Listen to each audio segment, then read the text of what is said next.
This is your daily news report and your third stimulus check update and your stimulus package update as of Friday, February 12th.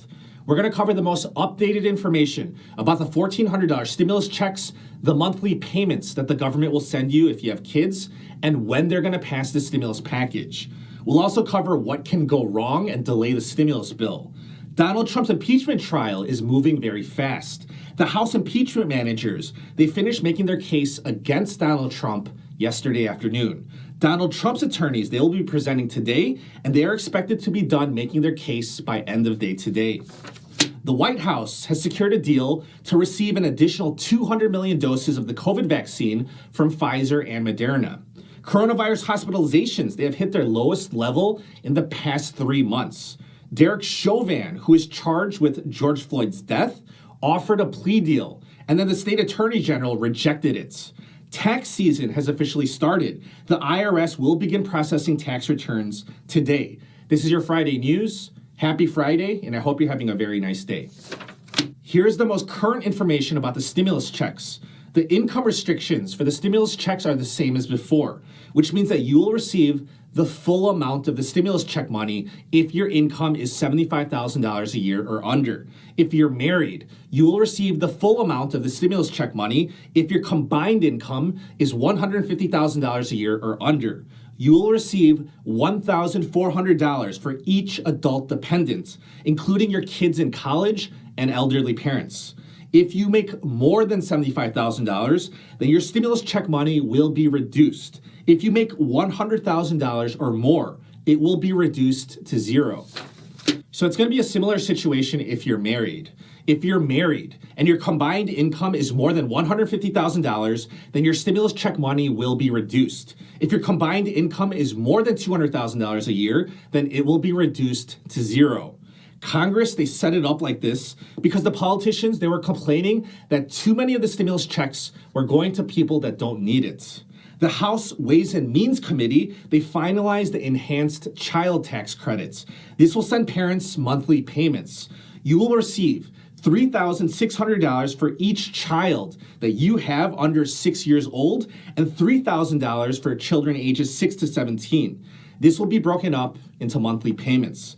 The Democrats, they wanted to make this a permanent thing that would happen every year, but they ended up making this a temporary thing that's only going to happen in 2021. The Democrats, they chose to make this a one-time thing because they wanted to compromise with the Republican politicians who are upset about the child tax credit and other parts of the stimulus bill. Republican Congressman Adrian Smith called the stimulus bill a wish list for a Democratic agenda that has nothing to do with the pandemic. Smith also criticized the $1,400 stimulus checks, saying that they are expensive and not targeted at all. The Republican politicians are feeling left out because the Democrats are moving forward with the stimulus package without their supports. The latest poll by Hill Harris X shows that 67% of Americans support the Democrats using reconciliation to pass the stimulus package. 6 out of 10 Republican voters were in favor of the Democrats using reconciliation. A big concern right now is the federal unemployment boost that is expiring on March 14th.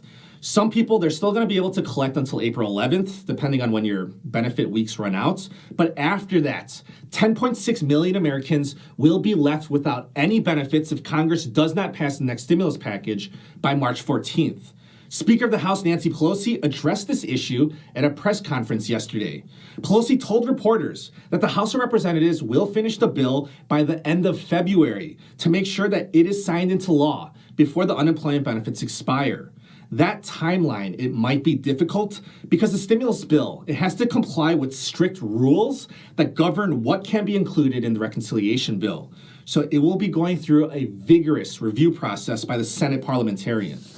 The biggest obstacle will be the $15 minimum wage, which the Senate parliamentarian might reject. President Biden even admitted that he thinks that the Senate parliamentarian will reject it, but Biden said that they're going to give it a try. There's also the threat of other objections in the upcoming days. If you remember, a group of Republican politicians are scrutinizing the bill to bring up possible objections. If that occurs, the budget resolution would have to be amended and redrafted. We just hope that all goes as quickly and smoothly as possible, but there are a lot of things that can go wrong, and cause delays. If you're enjoying this news summary, please subscribe. I try to break all of this down for you as straightforward and easy as possible. I thank you so much for your support, and I'll keep you updated. In political news, Senate Minority Leader Mitch McConnell predicted that the impeachment trial would end this week. That might become reality because the impeachment trial is actually moving very fast. The House, they finished their portion of the case yesterday. Donald Trump's attorneys, they are presenting their case today, and they're expected to finish by the end of day today.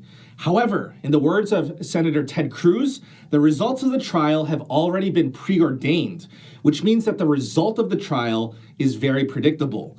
In order to convict Donald Trump, 17 Republican senators would need to vote in favor of convicting.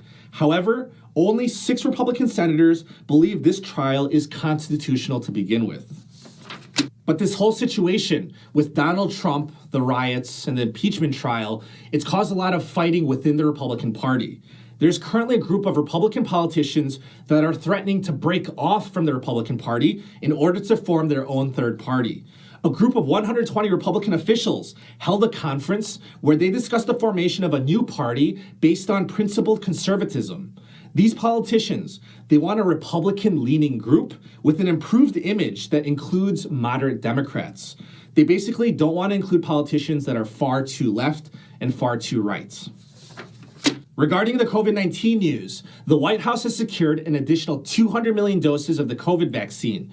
Pfizer and Moderna will each be supplying an additional 100 million doses. This is on top of the 200 million doses they already have a contract for. This brings the total supply in the US to 600 million doses, which is enough to vaccinate 300 million people. Johnson & Johnson is also waiting on FDA approval for their one-dose vaccine. The FDA will be meeting in 2 weeks, and if all goes according to plan, then their vaccine will be approved the next day. The White House is also giving away billions of dollars to companies that are manufacturing at-home COVID tests. Biden's advisory team says that 61 million test kits will be available in stores by the end of this summer. Health experts are saying that more money needs to go towards at-home COVID tests that can be taken multiple times a week. Experts are saying that this is the quickest way to return back to a normal life because people will be able to take the test themselves before going to social events or returning to work or back to school. That's the news for today. If you enjoyed today's report, please subscribe. I thank you for your support, and I wish you a very nice day.